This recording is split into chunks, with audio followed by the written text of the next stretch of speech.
When you feel like there's no way out, love is the only way. 그댄 나에게만 잘해줘요. 항상 나에게만 웃어줘요. I say ooh. It's Valentine's Day. What better than K-pop and a love song to start out day 5? Duane, I want to take a second to wish all our Olympic lovers out there a happy Valentine's Day. Take the time to enjoy the day and watching CBC Overnight with Kelly Vanderbeek and Craig McMorris. Duane, they made a little segment with kind of Olympic Valentine's Day puns with name of athletes from Canada, and I thought it was quite not necessarily funny, but interesting, and to keep things a bit more light on Valentine's Day, I thought I would share them with you. Okay, well, you go ahead there, Kevin. I'm overwhelmed with the K-pop. I'm just so excited that I can't hide it. That's why I'm letting it play in the background, because it's so amazing. I love you. I don't. Let's stake a Patrick chance on love, will you? Will you be the queen to my Kingsbury? Dear Valentines, I'd break all the Caitlyn laws for you. And all the Caitlyn laws. The laws. Break the law? Get it? Mm-hmm. Break the law? Yep. I like that. Let's take a Patrick chance on love. Let's take a chance on love. Dear Valentine, when it comes to our love, more is always better. Morris, yeah. Always better. Morris is always better. There you go. It's another pun. I should choose you. Yep. The classic. Yeah, the classic. All right. Enough of levity. Let's talk about day 5. Before we go into our medal, Duane, it was a day that will be remembered as a lot of wind in PyeongChang, almost blowing off tents and areas, and yeah, it was quite the difficult day.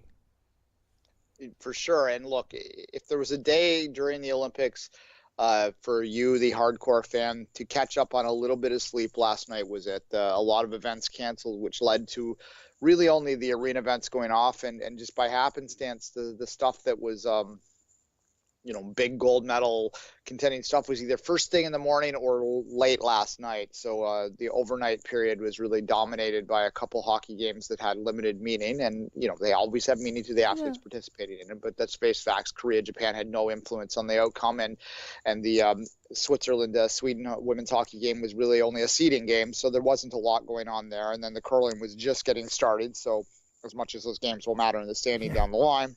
Well, that was kind of interesting, though.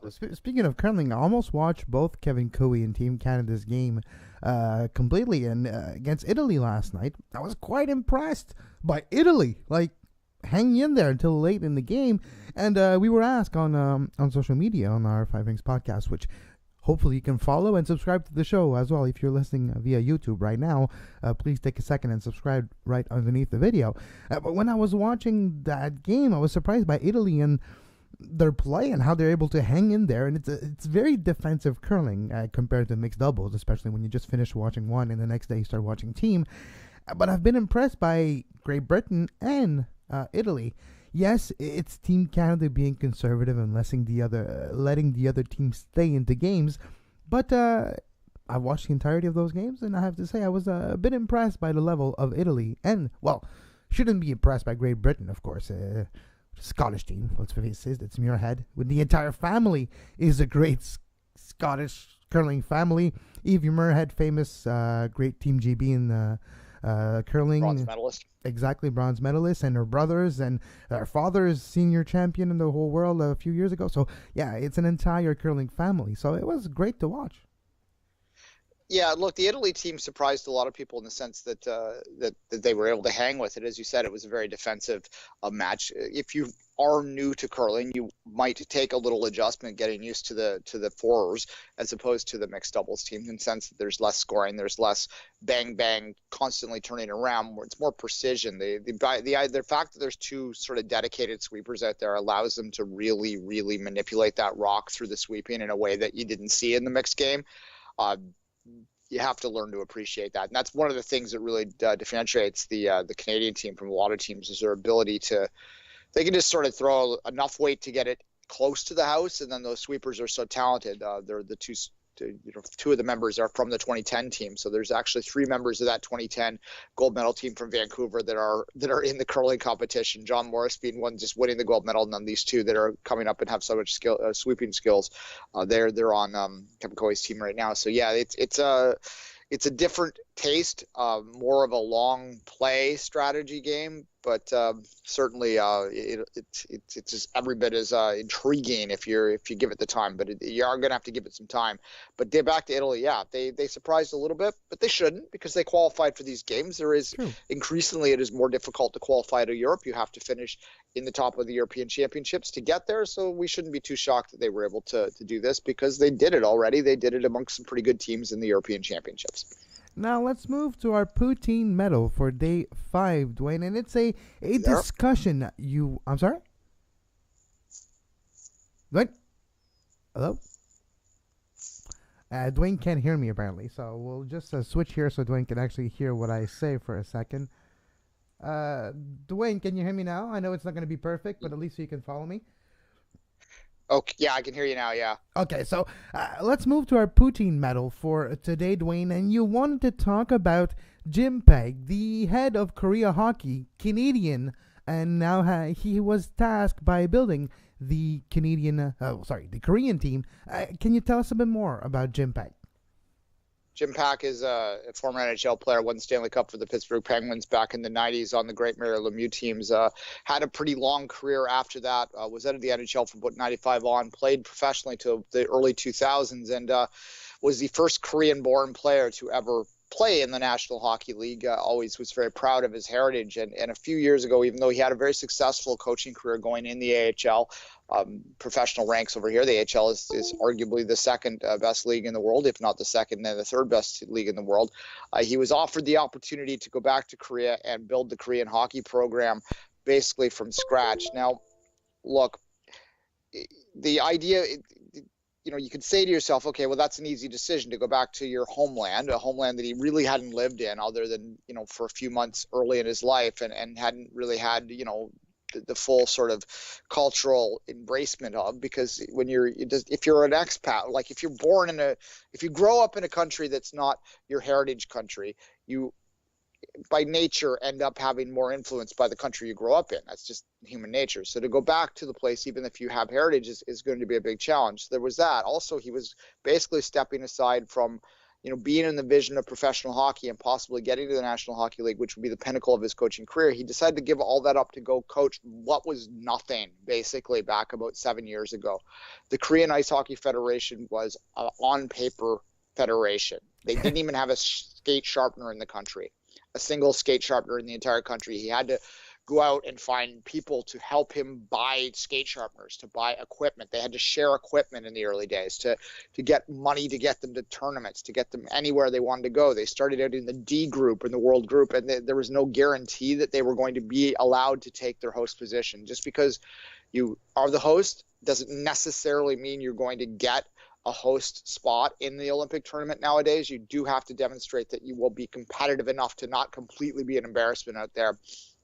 He took on this challenge almost selflessly, because he would have been taking a pay cut as well, and has managed to turn this team to the point that they're not going to contend for a medal or anything crazy like that. There's no movies going to be made out of this team, but what they are going to be able to do is they are going to be able to compete out there in a way that they may score a couple goals, and they won't embarrass themselves completely, and they will be able to say that they're Olympians and build upon this moving forward. We talked about the Japanese women's team early on in this, and they did finally get their first Olympic win over South Korea.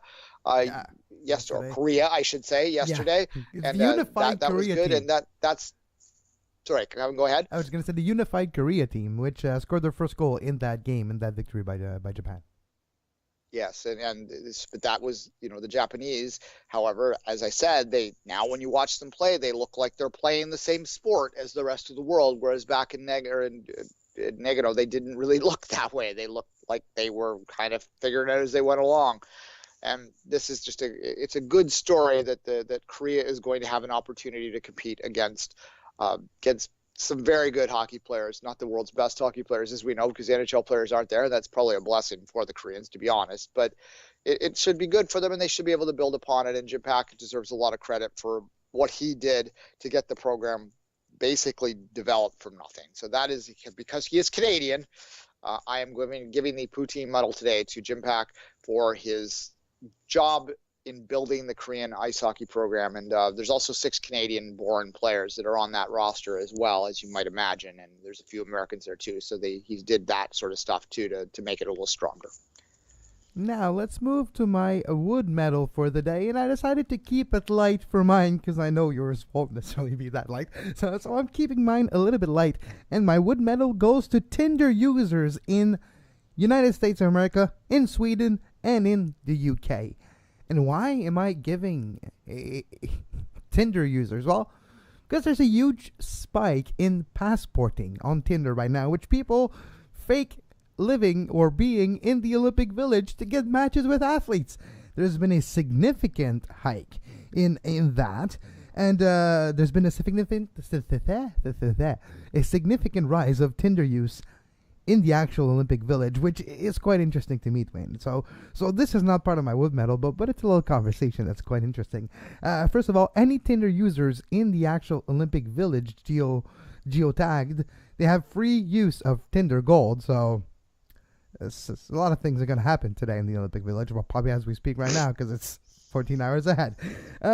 300 It's quarter after midnight. Yes, exactly. On Valentine's Day. Well, it's the 15th now, but yes, go ahead. The traffic on Tinder must be crazy. The amount of right swipes must be mind-boggling. 348% usage hike total in the village. 565% increase in right swipes in the last few days in the Olympic Village, and a 644% increase in matches as well in the Olympic Village on Tinder over the last few days. Let's just say something. Athletes are good at what they do, and apparently at everything they do.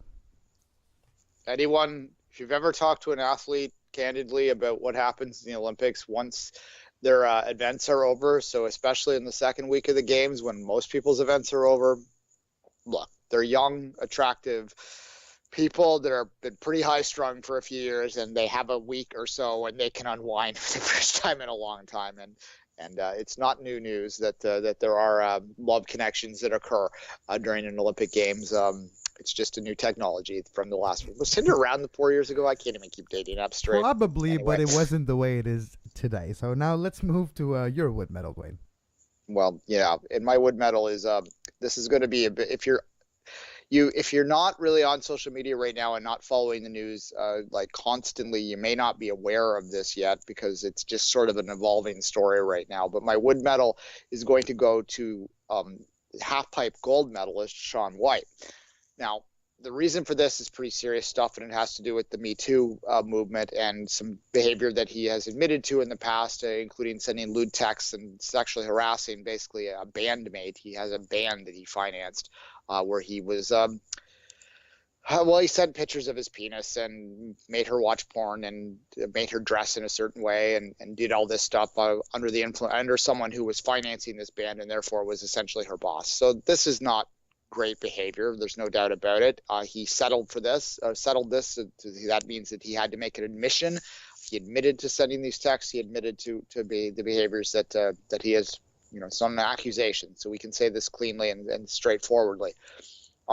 Look, everyone in this world is allowed due process. Everyone in this world is allowed to make mistakes and then make up for those mistakes. But the reason I'm going to include this and highlight this is it doesn't really sound like Shaun White is one that, he settled this and admitted this, but he doesn't seem to really take it too seriously. At the press conference, someone asked him about it, why he should be celebrated when this stuff was out there. He basically had a three-word answer that he doesn't respond to quote-unquote gossip. Again, he admitted to these things, so it's not gossip. There were several women that had their hands up to ask questions. He refused to acknowledge them during the press conference.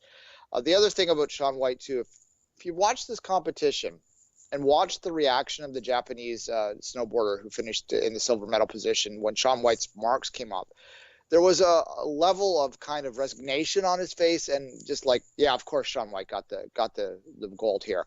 And he is a brilliant snowboarder. There's no doubt about that. His skills on the hill are something that are quite remarkable, and what he did, especially back in those early days, was spectacular and unheralded in the sport. But yesterday's run wasn't clean. It was good. It was maybe a medal run. It might have certainly was one of the top 4 or 5 runs, but was it like a 98 run that for the gold medal, no question asked, dramatically on the last run of the day? I'm not sure.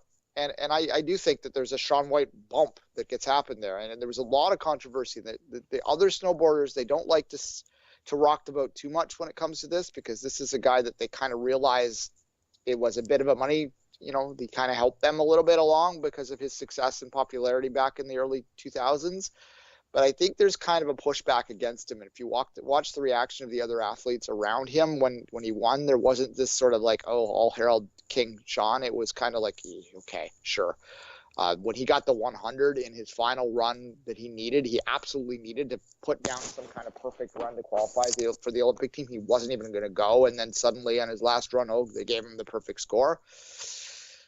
There were people that sort of for the first time spoke up and suggested maybe he's getting a Shaun White bump. And in a judge sport, that's not ideal. We want to celebrate this stuff, and we want to say that he's a brilliant snowboarder. And again, his skills are unquestioned, but the behavior around it, he threw that when he put down the first run and he decided to throw his helmet into the crowd, a little presumptuous at that particular point, right? And he did actually get bypassed in that one. And anyway, so look, we hate talking about this stuff. We'd rather just talk about the athletes, but you can't ignore it. You can't ignore it. You shouldn't have ignored it in the past. We can't ignore it anymore. And also, as I said, there might be some other stuff around Shaun White that maybe we should just let him have his gold medal and move on from him at this particular point. So congratulations on winning the gold, but we're not going to celebrate him as some kind of icon at this particular point, because that behavior is not really worth celebrating. All right, I'm done. All right, moving on to my bronze medal for day number 5 in PyeongChang 2018. It's a story that we haven't talked about yet so far. Bobsled is going to start in the next few days, and there's been some qualifying run, and that's a story that's been more prevalent in United States media as well, and it's starting to get some traction here and around the world as well. It's the Nigerian bobsled team, which is... if you remember in the 90s, Calgary, late 80s, Jamaica's bobsled team, it's a bit of the same story, but a bit different at the same time. It's Nigerian descendants from the Minnesota region in the United States of America, and I'm going to mention their names in a second, that are Nigerian-born, first-generation Nigerian immigrants, and they're wanting to represent their country and wanting to do something at Olympic level and wanting to have, for the first time ever, their Nigerian flag being carried into the stadium of the Winter Olympic Games, which have never happened before. And this year it's kind of a topic across the board, because there's 7 African nations in the Winter Olympic Games, and that's an all-time high, and the world needs to celebrate that fact that the Winter Games is becoming more global, and that's amazing, and eventually performance will be there as well. But this Nigerian bobsled team, 4 women, their names go like this, and I apologize for the pronunciation, of course. Seyin Adigun, Ngozi Onuwemere, Akuoma Omwega, and Simidele Adegbo. They're the Nigerian first ever bobsled team. They've been featured on shows like Ellen in the United States and on a lot of different platforms in social media, crowd-funded as well. So this Nigerian bobsled team had a great history with the public and social media. Were able to generate enough traction and money to go to PyeongChang, to get the equipment needed, get the training practices, get the time and the standards, all in order to get qualified for the Olympic Games, and they will make their debut in the next few days in PyeongChang for the Winter Olympic Games, representing Nigeria. Well, yeah, look, there's a movement. The sliding sports are what generally attracts these hot nations, we'll call them, the nations that don't have winter history, don't have winter in the way that we understand winter. They might have a rainy season or something, but not necessarily snow and ice. the sliding sports are what are probably the most accessible because particularly in bobsled where the start is so important and where you can find track athletes that are quite quick, quite fast and powerful that are able to translate into that. And look, when you look to the Jamaican bobsled team, they've actually, as much as Cool Runnings and all that sort of stuff was a joke, was funny, was ha ha ha back then, it actually did inspire a lot of these nations to move forward. And it also inspired Jamaica to continue that program to the point where the Jamaican bobsled team... No one's laughing about it anymore, right? Yeah, they're not yet medal contenders, but they're no longer... They didn't have to get into the waiver to get in there. They qualified by their own merits based on the World Cup scores this year. Like they're a legitimate team that competes, to get top tens in the world all the time consistently. And they recruited an American who was was a medal winner for the Jamaican team, had Jamaican descent.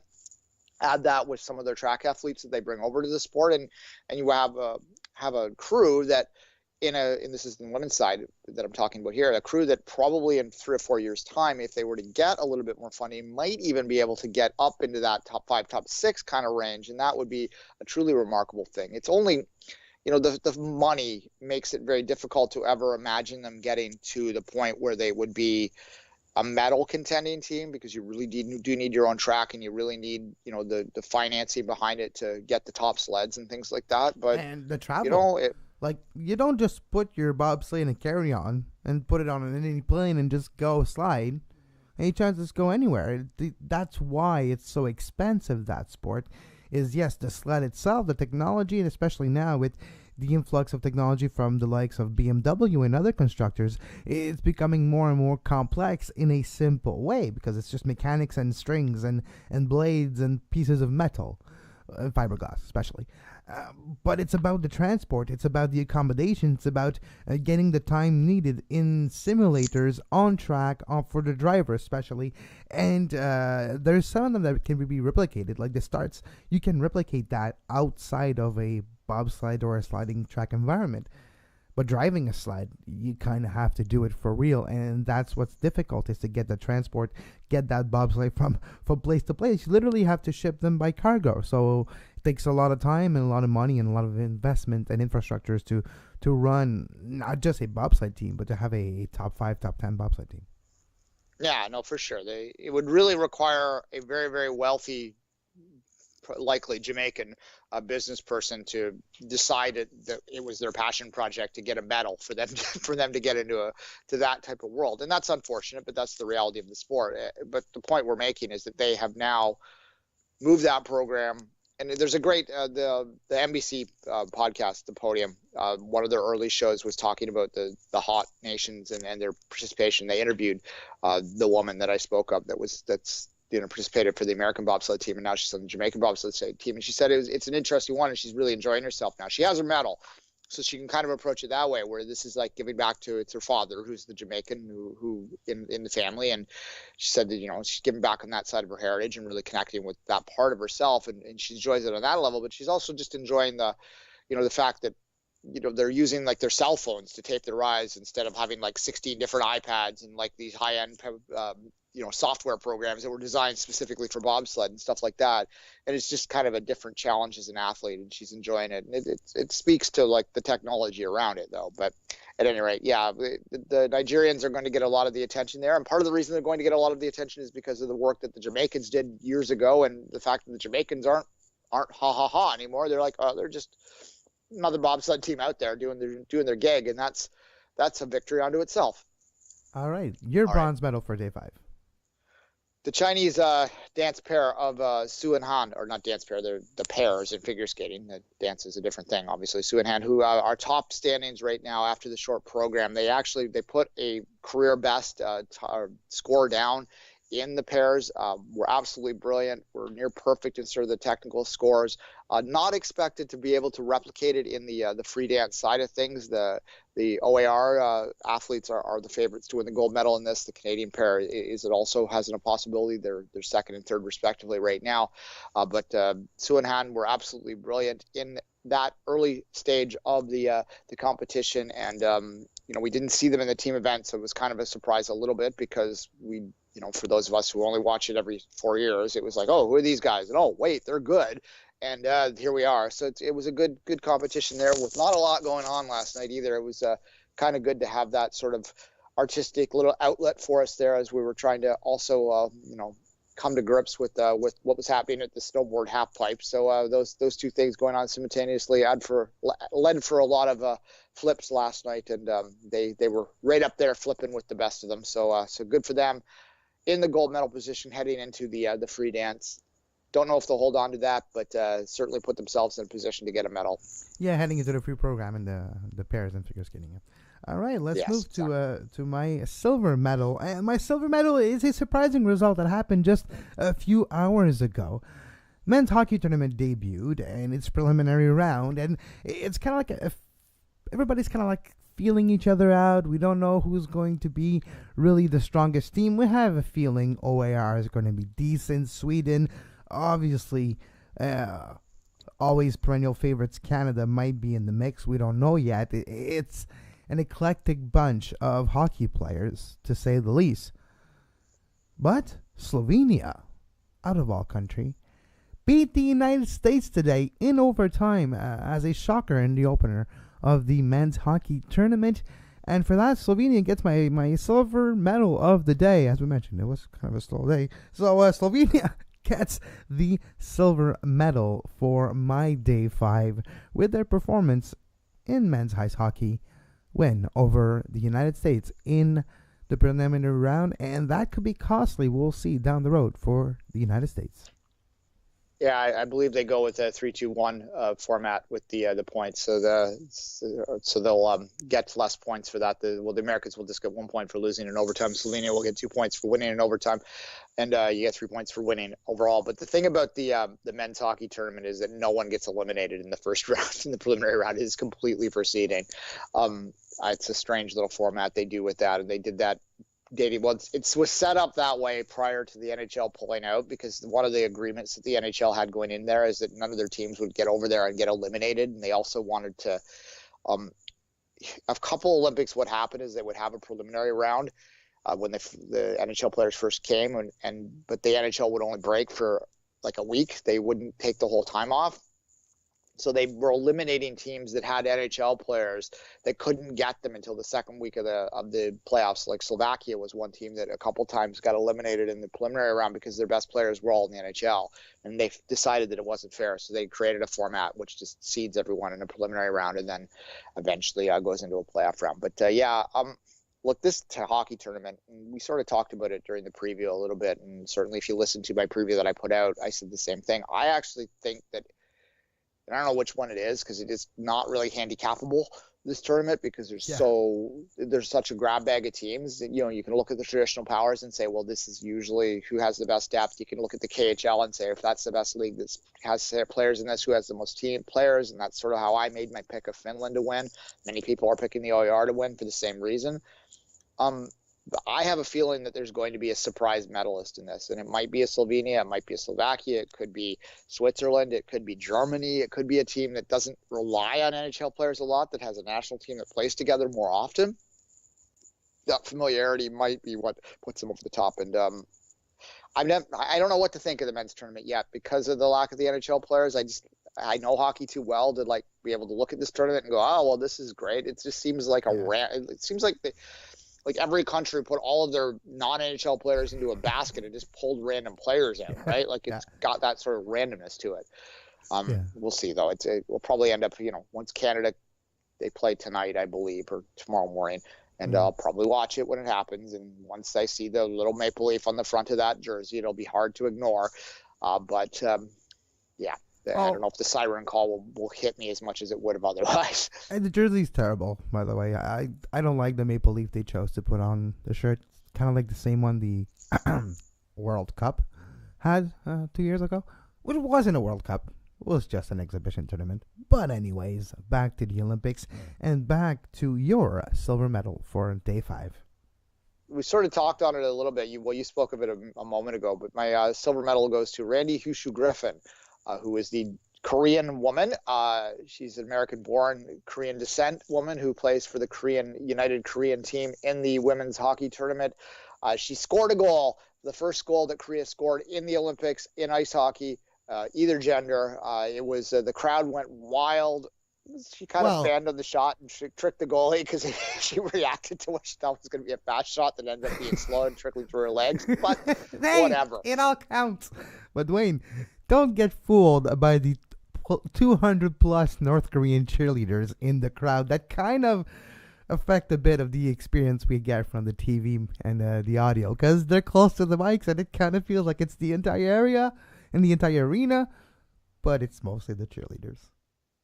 Yeah, well, they're supporting the Korean athletes. I actually could have given a wood medal also to the Koreans that decided to send death threats to the Canadian speed skater. I forgot about that one just until this very moment. So yeah, there's good and bad down there for that. But Kim Boutin received harassment on social media after her bronze medal because, well, it's in South Korean athlete who got disqualified, and Boutin got the medal this way and got some people angry in South Korea, which is basically like, sorry, Dwayne? It just proves that there's crazy fans everywhere, right? This isn't a North American phenomenon, right? That's all it really does. Because clearly the South Korean athlete, if you watch the replay, was at fault. She put her hand across her body. It was a clear foul. Obviously, was going to be disqualified, and if it was any other athlete, no one would have an issue with it. But at any rate, yeah, that was unfortunate. But no, in terms of the women's hockey team, look, they're a ways behind everyone else, and they had to sort of get players that were like this Randy Hushu-Griffin. She played at a decent level, but by and large, the main reason she's in the Olympics is because she played hockey before and she had the ability to get a Korean passport. But congratulations to her. She will always have that moment, and good for them. They get one more game. There's a placement game for 7th and 8th that they get to play. So they'll play the Japan one more time, and they'll lose again. Well, probably, yeah. So do you know the rules of ice hockey? Yes. Okay. Have you played before? Okay. Fine. You're team captain. Well, there's a bit of that going on, yeah.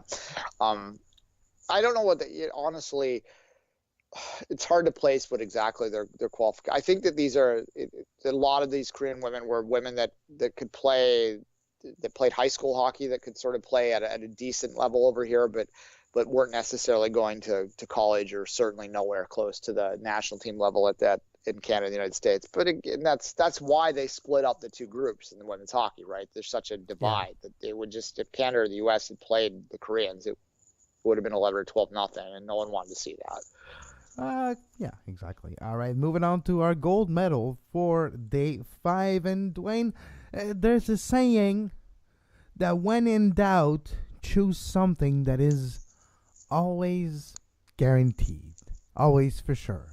In life, we're unfortunately going to pass away one day. We unfortunately have to pay taxes yearly. And every 4 years, we realize how damn fast Dutch speed skaters are and how good the Netherlands is in speed skating. So my gold medal today goes to the Netherlands as a whole for their genetics that predisposes them to being great speed skater. Their embrace now of short track as well. We've seen very great results for the Netherlands in short track. The rest of the world is scared now, because if the Dutch figures out short track, we'll never win a medal again. And the rest of the world is a bit worried. But Dutch speed skating, wow. Yeah, they had a bit of a down Olympics. If you go back to Vancouver, they weren't happy with the results in Vancouver, and they decided to do a rethink. It's very similar to back after the 1998 Olympics in Nagano, when Canada didn't medal in the hockey tournament despite having the NHL players there, which was really just based on the fact that a goalie stood in his head. But still, we freaked out over it over here. And we had this whole rethink about how we designed teams and how we developed and all this sort of stuff. And what's resulted since then is, we just won everything, right? And the same things happened with them. They just went, well, we can't have this because we only won like 3 medals. Oh, well, we better rethink everything. And now they're winning everything. And the rest of the world's going to have to do a rethink. Although, in fairness, the two Japanese skaters did get on the podium yesterday. The Dutch women on top still, and they have not lost an event yet. Japan is the power of the 500, so we'll see when that goes off, whether the Dutch can really upset the apple cart and get the full sweep in there. But certainly it was another exciting performance. And they're so clearly the best. Right? When you were watching the skate for gold, it was like you could tell like halfway through just how much smoother, how much perfect her technique was compared to other athletes. And yeah, when she turned the corner, you saw that little line on the screen, and you went, "Oh yeah, she's the gold medalist." Oh yeah, and she's wearing orange. Yeah, it's a no-entry arena. All right, you were talking about death and taxes and inevitability. I'm going somewhere similar. I'm going to give my gold medal today to German luge. German luge. You're right. Same. Yes, they won the doubles yesterday, the Tobias double, because it was Tobias Wendel and Tobias Alt were the two men on the doubles team. Everyone sort of likes to laugh at the doubles. It does look funny. There is no doubt about it. But the Tobias two were the clear class of the field, and Germany is the clear class of luge, and they continue to dominate in that sport. Has to do with just history and everything else, and infrastructure, and money. They have a few tracks and more places for them to practice. So, yeah. Exactly, and it's funny. I was talking. There's a listener to the show, John, out there. John. That is. I told him he has the perfect Olympic profile because he's a German that lives in Canada. So, and if you look at the sports that Germany is good at, they're usually the sports Canada is not particularly good at. And you look at the sports Canada is good at, they're not the sports that Germany is particularly good at. So basically, he has a person to cheer for that's a contender in every event in the Olympics. So I'm jealous of him. But alas, you know who my favorites were though in the luge doubles? Yes, the Tobias double's funny, but the Bros brother. Come on. Who writes this stuff? The Bros brothers. That's awesome. Yes, the Tobias 2 and the Bro brothers. It's like a buddy movie that they're going to make in Hollywood. Yes, exactly. But the German luge team, they get my gold medal for their high success on what was kind of a slow day at PyeongChang. I got caught off my sleep a little bit. I'm looking forward to tonight. There's lots going on. The team luge is going tonight. We know who the favorite there is, but the silver and bronze should be fun to watch. Let me guess. Luge again. Germany? Yeah. By a minute? They're gonna win. Like if you win the luge, a competition by, you know what I like to? It's kind of the tag aspect where once they're down the hill, they touch it, and the other one goes. It's kind of cool. Yeah, I will be cheering for the Canadians. They are a long shot for the medals. They will be top 5 probably, but a long shot for the medals. They are. The luge team is the one that sort of had the bronze medal given to them because of the doping stuff and then taken away because of the CAS decision. So maybe they can, Canada luge can get that medal tonight that they deserve to get in Sochi. So I'll be cheering for that. Hopefully the winds die down a little bit so we can get something off on the hill today, because this is going to be for one busy second week if they can't get these events going. And like they're going to have to start. I don't know what they do.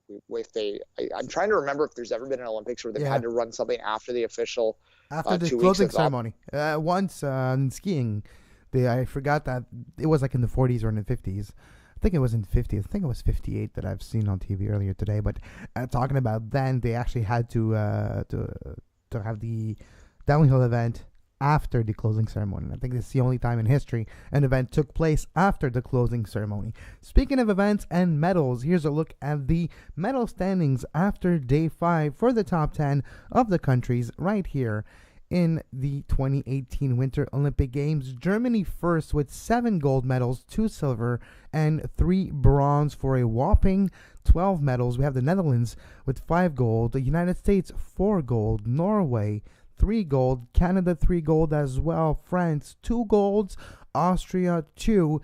As soon as skiing starts, Austria's going to have way more than 2 gold medals. Sweden 2, Italy 1, and it was in speed skating, Fontana won that gold medal, and Republic of Korea number 10 with 1 gold medal. So here's your medal standings for the Day 5 results. We'll be back on Friday with another live show. We'll see about tomorrow. For sure, nothing live tomorrow at 10 a.m.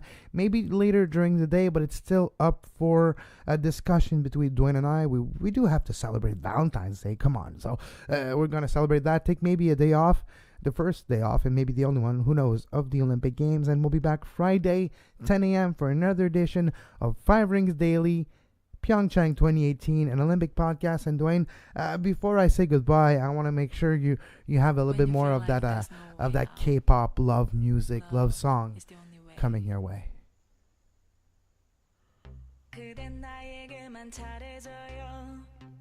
Have a great Olympics, folks. See you Friday.